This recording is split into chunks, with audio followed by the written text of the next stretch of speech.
Good evening to you all and a very warm welcome on this first session of Java SE, popularly called as Core Java. Right? तो session start करने से पहले as usual मैं आपको आज agendas बता दूं, आज किस टॉपिक पे हम बात करेंगे, क्या क्या चीजें आज के लेक्चर से आप गेन करके जाएंगे, एंड मोस्ट इंपॉर्टेंटली जिस कोर्स के लिए आप एनरोल हुए हैं उस कोर्स में आप क्या क्या सीखने वाले हैं. Right, the session will start with the prerequisites of learning Java. मतलब अगर आप जावा सीख रहे हैं तो क्या कुछ ऐसा है जो जावा से पहले आपको एटलीस्ट बेसिक लेवल पे आना चाहिए. फाइन. अपार्ट फ्रॉम दैट हम बात करेंगे प्रोग्रामिंग की नेसेसिटी क्या है. छोटा सा 2 मिनट का डिस्कशन होगा जो आपको रिकॉल करवाएगा कि प्रोग्रामिंग क्यों करी जाती है. आई थिंक सभी को पता है, बट फिर भी एक हल्का सा रिव्यू अपन लेंगे. उसके बाद हम बात करेंगे बेहद बेहद इंपॉर्टेंट क्वेश्चन की, व्हाट इज जावा. राइट, क्योंकि आज आप पहली बार इस बात को भी शायद सीख के जाएंगे कि अगर कोई कहता है व्हाट इज जावा और आप उसको ही बोलते हैं Java is a programming language, तो आप जावा के पोटेंशियल को, जावा की पावर को बहुत कम कर रहे हैं. C++ प्रोग्रामिंग लैंग्वेज है, बट जावा आज लेक्चर जब खत्म होगा तब आप समझेंगे एक प्रोग्रामिंग लैंग्वेज तो है ही, बट उससे कहीं आगे कुछ और भी है. जावा को एक कंप्लीट टेक्नोलॉजी, एक कंप्लीट प्लेटफॉर्म बुलाया जाता है. प्रोग्रामिंग लैंग्वेज कहना आप जावा की पावर्स को बहुत कम आंक रहे हैं. तो आज हम जावा की बहुत अच्छी प्रोफेशनल टेक्निकल डेफिनेशन पढ़ेंगे. इसके बाद जावा प्लेटफॉर्म इंडिपेंडेंस के कॉन्सेप्ट को देती है, जो जावा की बैकबोन है, जो जावा का one of the most important features है. ऐसे तो जावा में ढेर सारे फीचर्स हैं, वो मैं आपसे बात करूंगा अगले लेक्चर में, but platform independence is one of the most important features of Java. And finally Java कहां स्टैंड करती है, एंड एट द एंड मैं आपसे डिस्कस करूंगा इस कोर्स की आउटलाइन, कोर्स का शेड्यूल क्या होगा, कंटेंट्स क्या कवर होंगे, किस तरीके से कोर्स हमारा प्रोग्रेस होगा. Okay, so shall I start the session? If everyone is okay with this, shall I start the session? Great. Right? तो सबसे पहले शुरू करते हैं जावा पढ़ने के प्री रिक्विजिट्स क्या हैं. क्या चाहिए आपको अगर आपको जावा सीखनी है, अगर आपको जावा पढ़नी है. तो गौर कीजिएगा, मैं ये कोर्स कंडक्ट ये मानते हुए कर रहा हूं कि आप किसी भी XYZ लैंग्वेज में प्रोग्रामिंग के बेसिक से फेमिलियर हैं. आई रिपीट, मैं ये मानकर ये कोर्स कंडक्ट कर रहा हूं कि आप किसी भी XYZ प्रोग्रामिंग लैंग्वेज से बेसिक्स पे फेमिलियर है. मैं बिल्कुल नहीं एक्सपेक्ट कर रहा कि आपको कोई एक्सपर्टीज है, आपने बहुत अच्छे से प्रोग्रामिंग करी होगी, नहीं. बट मैं इतना मान रहा हूं कि अगर मैं आपसे पूछता हूं लैंग्वेजेस क्या होती हैं, तो कम से कम आप ये ना बोलें हिंदी और इंग्लिश होती हैं. इस लेवल पे आप ना हो. अगर कोई आपसे पूछे लैंग्वेजेस क्या होती हैं और आप उसे समझा पाते हैं प्रोग्रामिंग लैंग्वेजेस क्या हैं, बेसिक्स ऑफ प्रोग्रामिंग आपको आते हैं, तो आप आराम से इस कोर्स को कंटिन्यू कर सकते हैं. इवन अगर आप C++ कर रहे हैं, अभी आपकी C++ जस्ट स्टार्ट ही हुई है, तो भी आप इस कोर्स को कंटिन्यू कर सकते हैं.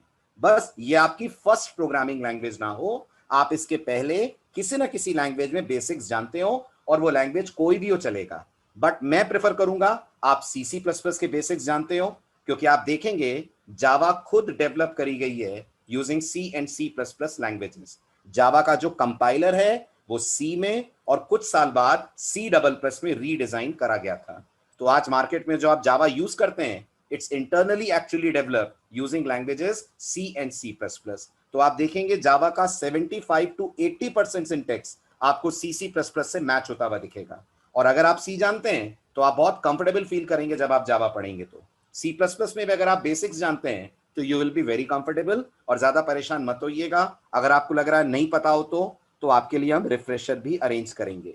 एक क्विक रिफ्रेशर आपके लिए अरेंज होगा ताकि आप उतना सीख जाएं कि आप जावा को कोप अप कर पाए. क्योंकि इत्मीनान रखिएगा, जावा में फर्स्ट प्रोग्राम आने में अभी कम से कम 3 दिन लगेंगे. 3 दिन क्यों लगेंगे? क्योंकि 3 दिन में जावा की प्रॉपर्टी समझी जाएंगी, जावा का इंस्टॉलेशन आएगा, डाउनलोड कैसे करते हैं, वर्जन्स कैसे हैं जावा के, मार्केट प्रोस्पेक्ट क्या है जावा के, ये सब एक लेक्चर में कंप्लीट नहीं होगा. इसको कर लेते लेते 2-3 दिन लग जाएंगे. उतने में आपको हम रिफ्रेशर दे सकते हैं अगर आपको C++ में या ऊप्स में किसी भी तरह का रिफ्रेशर चाहिए. तो can I start the session? C++ के बेसिक्स से सब फेमिलियर हैं? गिव मी अ यस अगर आपको ये बेसिक्स आते हैं तो. Fine, very good. चलिए अब शुरू करते हैं उसी बेसिक सवाल से जो ऑलमोस्ट हर प्रोग्रामर कभी ना कभी लाइफ में फेस करता है, और वो है हम कोई भी XYZ प्रोग्रामिंग लैंग्वेज क्यों सीखते हैं. क्या रीजन है कि हम कोई भी प्रोग्रामिंग लैंग्वेज सीखें? तो आई थिंक सबको पता होगा जितनों ने प्रोग्रामिंग के बेसिक्स पढ़े हैं कि कंप्यूटर्स या डिजिटल मशीन्स को 0 और 1 के अलावा कुछ भी समझ में नहीं आता है। तो अगर आप किसी भी मशीन से कम्युनिकेट करना चाहते हैं, आप किसी भी मशीन को अपनी बात कहना चाहते हैं, अपने तरीके से उस मशीन को ऑपरेट करना चाहते हैं, तो आपको मशीन को देने पड़ेंगे इंस्ट्रक्शंस। आपके लिए बहुत मुश्किल होगा कि आप ये इंस्ट्रक्शंस 0 और 1 में दें। आपके लिए बेटर होगा कि आप ये इंस्ट्रक्शंस उस भाषा में दें जो आपको आती है। कंप्यूटर को आपकी भाषा नहीं आती, आपको कंप्यूटर की भाषा नहीं आती, तो आपके और कंप्यूटर के बीच में कोई माध्यम होना चाहिए, कोई मीडियम होना चाहिए, और वो मीडियम होती हैं दुनिया की सारी प्रोग्रामिंग लैंग्वेजेस। तो कभी भी लाइफ में कोई आपसे पूछे what is a programming language, आप एक वर्ड में जवाब दे सकते हैं, it is a translator between humans and machines और between humans and computers. First point clear हुआ सबको? आगे बढ़ूं, शैल आई प्रोसीड? राइट। अब अगर मैं आपसे पूछूं दुनिया में कितनी प्रोग्रामिंग लैंग्वेजेस हैं, 2-4 प्रोग्रामिंग लैंग्वेजेस हैं क्या? तो कभी आप विकी पे जाके काउंट करिएगा, कभी आप विकीपीडिया पे जाके काउंट करिएगा, आपको 900 से ज्यादा लैंग्वेजेस मिलेंगी। ये 900 की भी काउंटिंग मैं आपको 1-1.5 महीने पुरानी दिखा रहा हूं। इस 1-1.5 महीने में कोई बड़ी बात नहीं है, कुछ और लैंग्वेजेस इस लिस्ट में आकर जुड़ गई होंगी। अब सवाल आता है, जब इतनी सारी लैंग्वेजेस मार्केट के अंदर हैं, तो इतनी लैंग्वेजेस बनाई क्यों गई हैं? क्या एम होता है किसी भी लैंग्वेज को डिजाइन करने का? तो याद रखिएगा 99% लैंग्वेजेस मार्केट में किसी न किसी एम, किसी न किसी रीजन के कारण बनाई जाती हैं। कुछ होता है जो इन लैंग्वेजेस के पहले या तो पॉसिबल नहीं होता है या बहुत मुश्किल होता है, और ये लैंग्वेजेस उन चीजों को आकर कर देती हैं आसान। थोड़ा सा मैं आपको फ्लैशबैक में लेकर चलता हूं 30-40 साल पहले। तो आपने सुना होगा 1972 में दुनिया की एक बेहद पॉपुलर लैंग्वेज लॉन्च हुई, जिस लैंग्वेज का नाम रखा गया सी प्रोग्रामिंग लैंग्वेज। आप मुझे बताएं, अगर आप सी के बेसिक्स जानते हैं तो क्या सी दुनिया की फर्स्ट प्रोग्रामिंग लैंग्वेज है? क्या सी दुनिया में as a first language launch हुई थी? नहीं, सी दुनिया की फर्स्ट लैंग्वेज नहीं है। दुनिया की फर्स्ट लैंग्वेज के तौर पे फोरट्रैन लैंग्वेज को करा गया था लॉन्च। तो फिर क्या जरूरत पड़ी सी लैंग्वेज के बनने की? तो उसका रीजन ये था, सी को प्राइमरीली बनाया गया था ऑपरेटिंग सिस्टम्स को डेवलप करने के लिए। जब सी नहीं थी तब यूनिक्स ऑपरेटिंग सिस्टम डेवलप हुआ था, और यूनिक्स ऑपरेटिंग सिस्टम को डेवलप करते वक्त उनके डेवलपर को काफी दिक्कतों का सामना करना पड़ा था। आप जानते हैं किसने बनाया है Unix? Do you know Unix के डेवलपर का नाम क्या है? The name of the person who has developed Unix operating system is mister Ken Thompson. ये यूनिक्स ऑपरेटिंग सिस्टम के क्रिएटर हैं, डेवलपर हैं। और मिस्टर केन थॉमसन को यूनिक्स ऑपरेटिंग सिस्टम को बनाने के वक्त काफी मुश्किलें, काफी प्रॉब्लम्स गई। तो सोचा गया एक लैंग्वेज ऐसी होनी चाहिए जो थोड़ा इजी तरीके से हमें ऑपरेटिंग सिस्टम लेवल की कोडिंग करने दे। और इस बात को ध्यान में रखते हुए जिस इंसान ने सी बनाई, आई थिंक सभी जानते होंगे, उन्हें तो बहुत रिस्पेक्ट के साथ आईटी इंडस्ट्री में बुलाया जाता है, मिस्टर डेनिस रिची। इस पर्टिकुलर बंदे ने सी लैंग्वेज को डिजाइन करा, और इन्होंने सी लैंग्वेज इसीलिए बनाई थी कि ऑपरेटिंग सिस्टम जैसी चीजें इजी वे में, ज्यादा स्मार्ट तरीके से, ज्यादा जल्दी डेवलप की जा सकें। तो सी का प्राइमरी एम मार्केट में आने का था कि सी लैंग्वेज में ऑपरेटिंग सिस्टम्स बेटर तरीके से बनाए जा सकें। बट जैसा आप जानते हैं, सी लैंग्वेज एक प्रोसीजर ओरिएंटेड लैंग्वेज है। यानी सी लैंग्वेज में जब प्रोग्राम बनता है, प्रोग्राम फंक्शंस में ब्रेक होता है, प्रोग्राम फंक्शंस में डिवाइड होता है, और जैसे जैसे प्रोग्राम बड़ा होता जाता है, सी के लिए उसे संभालना, सी के प्रोग्रामर के लिए उस प्रोग्राम को समझना, इंटरप्रेट करना बेहद मुश्किल हो जाता है। यह बात 1980s में लोगों को समझ में आई। जब 80s का एरा आया तो सी की सिक्योरिटी वाली प्रॉब्लम को और बड़े बड़े प्रोग्राम्स को ना मैनेज कर पाने वाली प्रॉब्लम को सॉल्व करने के लिए डेवलप करी गई सी की सक्सेसर लैंग्वेज, जिस लैंग्वेज का नाम लोगों ने रखा C++। आई थिंक सभी जानते होंगे C++ सी को इनहेरिट करके बनाई गई है। C++ ने सी के उन ड्रॉबैक्स को दूर करा। सी प्रोसीजर ओरिएंटेड है, और C++ कौन सी मेथोडोलॉजी फॉलो करती है? Please type your responses in the chat window. C++ very good, follow करती है concepts of object oriented programming. C++ oops के कॉन्सेप्ट्स को फॉलो करती है। ये C++ का प्लस पॉइंट है। लेकिन जब C++ मार्केट में आई थी तब भी, अगर आप रिकॉल करें, बहुत सारे सॉफ्टवेयर C++ लैंग्वेज के अंदर डेवलप करे गए थे। एडोब और माइक्रोसॉफ्ट जैसी बड़ी बड़ी कंपनीज ने अपने कई सारे सॉफ्टवेयर C++ लैंग्वेजेस में बनाए। लेकिन तब भी और आज भी सी और सी प्लस प्लस लैंग्वेजेस में एक प्रॉब्लम है, और ये प्रॉब्लम ऐसा नहीं है कि आज ही आई है, ये प्रॉब्लम डे वन से है। पर मैं आपको ये प्रॉब्लम आज फर्स्ट टाइम बता रहा हूं जब हम जावा पढ़ रहे हैं, क्योंकि जावा प्राइमरीली डिजाइन इसी प्रॉब्लम को सॉल्व करने के लिए की गई थी। हालांकि जो प्रॉब्लम मैं आपको बताने जा रहा हूं वो आपके लिए बिल्कुल नई नहीं है। आप अगर ध्यान से सोचेंगे तो आप मानेंगे हाँ सर सी सी प्लस प्लस में दिक्कत तो है, लेकिन एक बार उसे अच्छे से समझना जरूरी है, जावा की पंचलाइन समझने से पहले, जावा की पावर समझने से पहले। तो प्लीज ध्यान दीजिएगा, स्लाइड में नोट सारे हैं, मैं स्लाइड ग्रुप में पोस्ट कर दूंगा, आप आराम से स्लाइड पढ़ना, लेकिन मैं पहले आपको व्हाइट बोर्ड पे समझाने जा रहा हूं सी सी प्लस प्लस के साथ प्रॉब्लम क्या है और कैसे हमारी जावा लैंग्वेज इन प्रॉब्लम्स को सॉर्ट आउट करने का काम करती है। ठीक है, please be very very attentive. अब ये बताइए, अगर आपने सी में बेसिक्स करे हैं प्रोग्रामिंग के, तो आप बहुत अच्छे से इस बात को समझते होंगे कि जब आप सी लैंग्वेज में कोई प्रोग्राम बनाते हैं तो आप उस प्रोग्राम को सोर्स कोड का नाम देते हैं। बोलते हैं ना आप ये लाइन? जल्दी बताइए, जब आप सी में कोई प्रोग्राम लिखते हैं आप यही बोलते हैं ना कि आपने अपने प्रोग्राम का सोर्स कोड बनाया, राइट?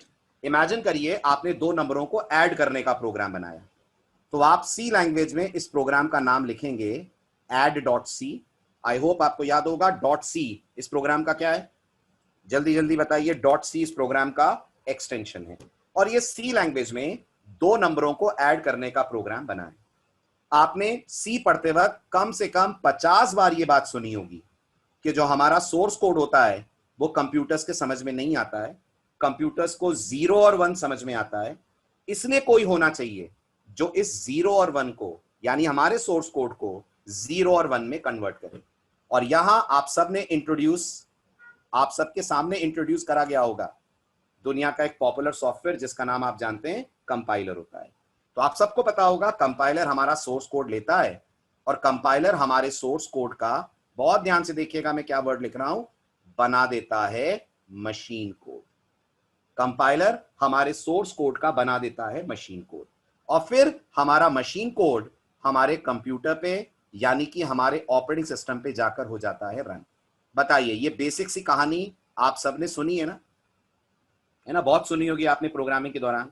आप देखिए इस कहानी में क्या चीज जनरली बच्चे या स्टूडेंट्स पकड़ नहीं पाते हैं, ना पढ़ाने वाले बताते हैं, ना जानने वालों को इतना पता होता है क्योंकि इसकी जरूरत ही नहीं पड़ती इसलिए। लेकिन अब जानना पड़ेगा आपको जावा में एंटर करने से पहले।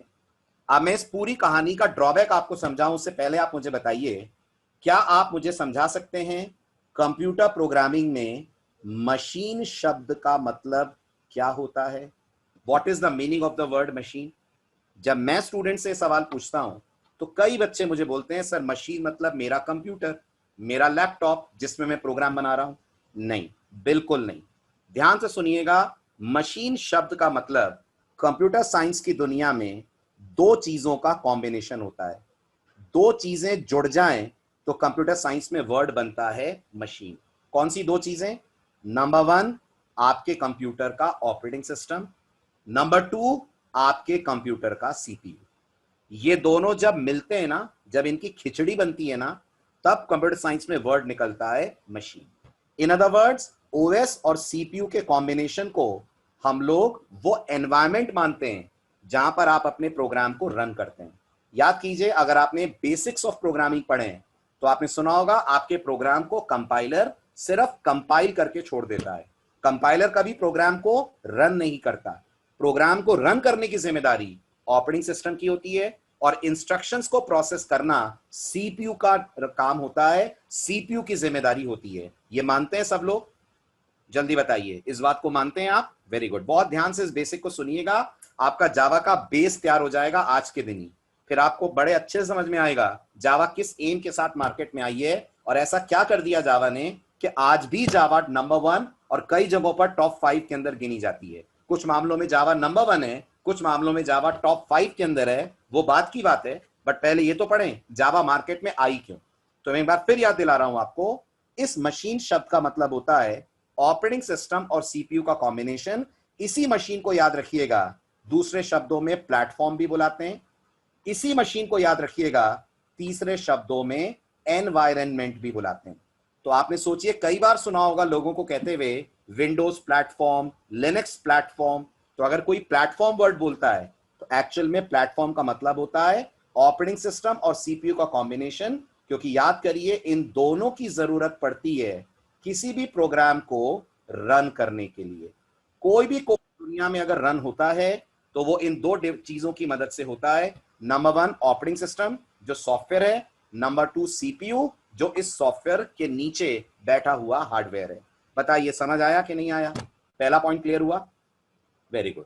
तो मशीन का मतलब होता है वो एनवायरनमेंट जिस एनवायरनमेंट में आप आपके प्रोग्राम को रन करते हैं। एक आम इंसान की भाषा में हम बोलते हैं इस एनवायरनमेंट को हम बोलते हैं ऑपरेटिंग सिस्टम एंड सीपीयू का कॉम्बिनेशन। ठीक है, बिल्कुल। अब सुनिए अगली जरूरी बात। आपने ये कई बार सुना होगा लोगों को कहते हुए कि कंप्यूटर्स के मशीन कोड समझ में आता है। जब भी कोई कंप्यूटर कुछ समझता है वो मशीन कोड होता है। सुना है ना आपने ये बात? यस और नो? सुना है। और आपने ये भी सुना होगा कि मशीन कोड 0 और 1 के कॉम्बिनेशन को बोलते हैं। ये भी आपने सुना होगा the word machine code represents the combination of zeros and ones. लेकिन एक बात जो बहुत कम लोग जानते हैं, कौन सी बात? हर ऑपरेटिंग सिस्टम का 0 और 1 समझने का तरीका, 0 और 1 समझने का पैटर्न दूसरे ऑपरेटिंग सिस्टम से अलग होता है। मैं फिर बहुत ही इंपॉर्टेंट बात रिपीट कर रहा हूं, ध्यान से सुनना। यह बिल्कुल सच है कि ऑपरेटिंग सिस्टम्स कंप्यूटर्स 0 और 1 समझते हैं। यह भी सच है इस 0 और 1 को हम लोग मशीन कोड बोलते हैं। लेकिन एक सच और है, दुनिया का हर ऑपरेटिंग सिस्टम सेम पैटर्न पे, सेम तरीके से 0 और 1 को इंटरप्रेट नहीं करता है। हर ऑपरेटिंग सिस्टम का मशीन कोड पैटर्न दूसरे ऑपरेटिंग सिस्टम से अलग होता है। यह बिल्कुल वैसी बात है जैसे आपने रियल वर्ल्ड में सुना होगा दुनिया के अधिकतर देशों में इंग्लिश बोली जाती है। सही बोल रहा हूं मैं? Maximum countries in the world speak English, English बोलते हैं। लेकिन आप रिकॉल करिए अलग अलग कंट्रीज में इंग्लिश बोलने का जो लहजा है, जो इंग्लिश बोलने का तरीका है, जिसे बोलते हैं एक्सेंट, वो बाकी कंट्रीज से अलग होता है। आप मानते हो? इनफैक्ट एक्सेंट ही नहीं, आप ये भी मानते हैं वर्ड्स की स्पेलिंग भी चेंज होती है ना। आप कलर देख लीजिए, कलर की स्पेलिंग COLOUR भी होती है और कलर की स्पेलिंग COLOR भी होती है। दोनों ही इंग्लिश हैं लेकिन दोनों के अपने अपने तरीके हैं, अपने अपना स्टाइल है वर्ड्स को लिखने और प्रोनाउंस करने का। ऑस्ट्रेलियन प्रोनाउंसिएशन इंग्लिश का अलग होगा, अमेरिकन प्रोनाउंसिएशन इंग्लिश का अलग होगा, ब्रिटिश प्रोनाउंसिएशन इंग्लिश का अलग होगा, और हम हिंदुस्तानियों का तो प्रोनाउंसिएशन और अलग होगा इंग्लिश का। यानी आप नोटिस करके देखिए तो दुनिया में कई जगहों पर इंग्लिश बोली जाती है और हर जगह का एक्सेंट दूसरी कंट्री से डिफरेंट होता है। तो जैसे इंग्लिश के बारे में ये सच है, ऐसे मशीन कोड के बारे में भी एक सच बात है कि दुनिया का हर ऑपरेटिंग सिस्टम का मशीन कोड समझने का पैटर्न दूसरे ऑपरेटिंग सिस्टम से अलग होता है। ठीक है, अब अगली बात सुनिएगा मेरी गौर से। ये बताइए सी में अलग अलग तरीके के कंपाइलर्स होते हैं, टर्बो कंपाइलर, GCC कंपाइलर, सुने आपने ये नाम? है ना? ठीक है। अब आपसे अगर मैं पूछूं अगर मेरे कंप्यूटर में टर्बो कंपाइलर है तो क्या ये कंपाइलर मशीन कोड जनरेट करता है? आप बोलेंगे हाँ सर बिल्कुल करता है। लेकिन आप ये भी बोलेंगे, आज से सुनना ध्यान से, आप आज से ये भी बोलना शुरू करेंगे कि टर्बो कंपाइलर जो मशीन कोड जनरेट करता है वो सिर्फ विंडोज ऑपरेटिंग सिस्टम के समझ में आता है। आई रिपीट, टर्बो कंपाइलर जो मशीन कोड प्रोड्यूस करता है वो सिर्फ विंडोज ऑपरेटिंग सिस्टम के समझ में आता है।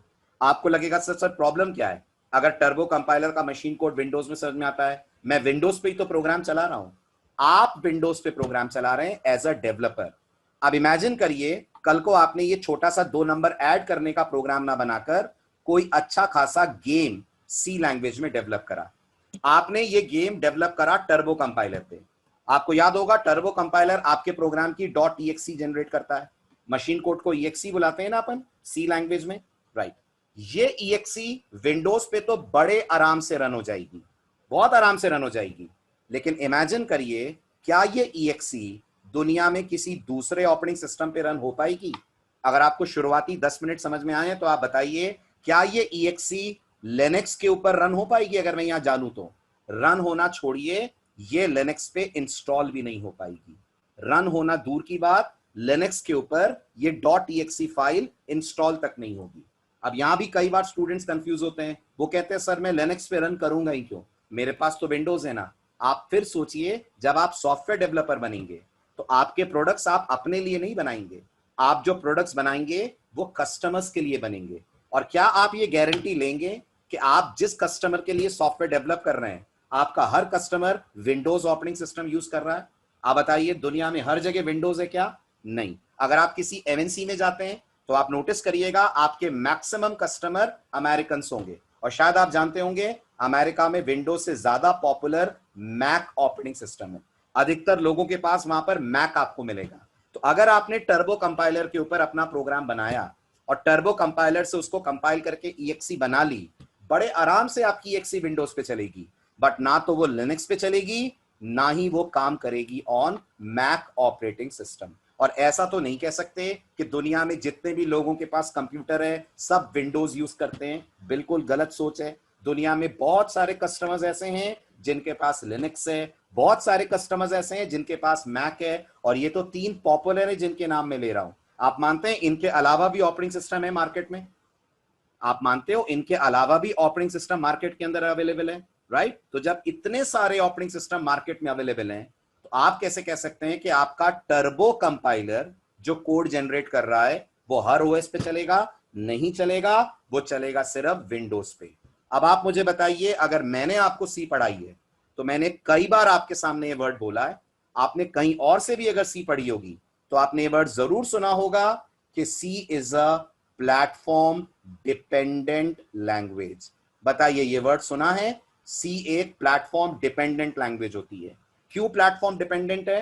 क्योंकि सी के प्रोग्राम को जब आप कंपाइल करते हैं तो आप जैसा कंपाइलर यूज कर रहे हैं, प्रोग्राम उसी ऑपरेटिंग सिस्टम को टारगेट कर पाएगा। फिर मैं याद दिला दूं, प्लेटफॉर्म का मतलब भूलिएगा मत, प्लेटफॉर्म का मतलब होता है ऑपरेटिंग सिस्टम प्लस सीपीयू का कॉम्बिनेशन। अगर आपको लग रहा है सर सीपीयू का मतलब क्या है, सीपीयू का मतलब आपको याद होगा इंटेल के सीपीयू होते हैं, एएमडी नाम की एक कंपनी है वो भी सीपीयूज बनाती है। सुना है आपने एएमडी का नाम, एडवांस माइक्रो डिवाइसेस? आपने ये भी सुना होगा सीपीयू भी 2 तरह के होते हैं, एक 32 बिट आर्किटेक्चर, एक 64 बिट आर्किटेक्चर। सुना है आपने ये? तो जब ये चीजें बदलती हैं कंप्यूटर में तो आपका प्रोग्राम काम करना बंद कर देता है।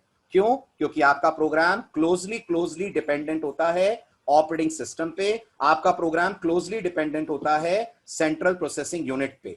इसलिए आप जब भी C++ में प्रोग्रामिंग करते हैं, कोड आपका हो जाता है हमेशा प्लेटफॉर्म डिपेंडेंट। अब आप इमेजिन करिए, कल को आप एक सॉफ्टवेयर कंपनी चला रहे हैं, मान लीजिए आपने अपना स्टार्टअप खोला, तो क्या आप चाहेंगे आपका स्टार्टअप सिर्फ विंडोज के लिए प्रोडक्ट बनाए? आप बताइए, as a developer, as a businessman, क्या आप चाहेंगे कि आप सिर्फ विंडोज के लिए अपने प्रोडक्ट्स बनाकर बेचें? नेवर। आप चाहेंगे आप दुनिया के हर कस्टमर को कवर करें, आप चाहेंगे आपने जो सॉफ्टवेयर बनाया है वो हर ऑपरेटिंग सिस्टम के ऊपर रन हो। तो कैसे पॉसिबल है अगर आप वो सॉफ्टवेयर सी में बनाते हैं? तो फिर करना क्या होगा आपको, आप गेस करिए। फिर आपको ये सेम कोड जीसीसी कंपाइलर पे कंपाइल करना पड़ेगा। सुना है सबने जीसीसी का नाम? सभी लोगों ने जीसीसी का नाम सुना होगा अगर सी में थोड़ी बहुत भी प्रोग्रामिंग करी है। जीसीसी कंपाइलर से आप इसे कंपाइल करेंगे, वो जो जनरेट करेगा वो मशीन कोड लिनक्स के समझ में आएगा। लेकिन फिर बताइए मैक वालों के लिए क्या होगा? फिर मैक वालों के लिए आपको एक और कंपाइलर अरेंज करना पड़ेगा, मैं बता दूं उसका नाम है LLVM, राइट? जब ये कंपाइलर आप अरेंज करेंगे तब कहीं जाकर आपका कोड मैक के ऊपर एग्जीक्यूट हो पाएगा। इसका मतलब सोचिए, एक डेवलपर को अगर सी लैंग्वेज में सॉफ्टवेयर बनाने को दिया जाए तो उसे एक सोर्स कोड लिखना पड़ेगा या मल्टीपल सोर्स कोड लिखने पड़ेंगे? जल्दी बताइए। मल्टीपल लिखने पड़ेंगे, राइट? अगर आपको लग रहा है सर सोर्स कोड मल्टीपल क्यों लिखने पड़ेंगे, कंपाइल मल्टीपल टाइम्स करना पड़ेगा, लिखना तो एक ही बार पड़ेगा? जी नहीं। अगर आप सी से थोड़ी भी फैमिलियरिटी रखते हैं तो आप मुझे बताइए टर्बो कंपाइलर और जीसीसी कंपाइलर में कुछ हेडर फाइल्स में फर्क होता है? कुछ ऐसी हेडर फाइल होती है जो टर्बो में है जीसीसी में नहीं है, for example conio.h। Data type की साइज में फर्क होता है, आप मानते हो? जो इंटीजर 2 बाइट के होते हैं टर्बो में, वो जाकर जीसीसी में बन जाते हैं 4 बाइट के। इसी को कहते हैं अपन प्लेटफॉर्म डिपेंडेंसी, इसी को कहते हैं अपन कोड का प्लेटफॉर्म डिपेंडेंट होना। तो आप कभी ट्राई करके देखिए, जो आप टर्बो पे लिख रहे हैं कोड, एज इट इज हमेशा वो कोड जीसीसी पे चले, ये पॉसिबल ही नहीं होगा। आपको जीसीसी के हिसाब से कोड को करना पड़ेगा एडिट, कोड को करना पड़ेगा चेंज। जो लोग C++ पढ़ते हैं या पढ़ रहे हैं वो जानते होंगे टर्बो कंपाइलर पे C++ में .h लगता है हेडर फाइल में, जबकि GCC कंपाइलर में .h हेडर फाइल्स में C++ लैंग्वेज में नहीं लगता है। ये बात आपने पता करी, ये बात आपको मालूम है। तो सोचिए आपका कोड कितना डिपेंड कर गया कंपाइलर पे। तो एज अ सॉफ्टवेयर डेवलपर आप प्रोग्राम एक नहीं 3 बार बनाएंगे। 3 बार इसलिए क्योंकि 3 पॉपुलर ऑपरेटिंग सिस्टम्स को आप टारगेट कर रहे हैं, उसे 3 बार कंपाइल करेंगे, उसके 3 मशीन कोड बनेंगे और फिर आप अलग अलग कस्टमर्स को ये मशीन कोड दे पाएंगे। बताइए कॉस्ट ऑफ डेवलपमेंट, आपके एफर्ट्स बढ़ गए कि नहीं बढ़ गए? सोचिए एफर्ट्स आपके बढ़ गए कि नहीं? ये प्रॉब्लम C++ के साथ है, थी भी, है भी और आने वाले दिनों में रहेगी भी। क्योंकि याद करिए मैंने आपसे कहा था सी प्राइमरीली किसके लिए बनी है? ऑपरेटिंग सिस्टम के लिए बनी है। तो सी को ऑपरेटिंग सिस्टम के हिसाब से काम करना पड़ता है और सी इसलिए प्लेटफॉर्म डिपेंडेंट लैंग्वेज मानी जाती है।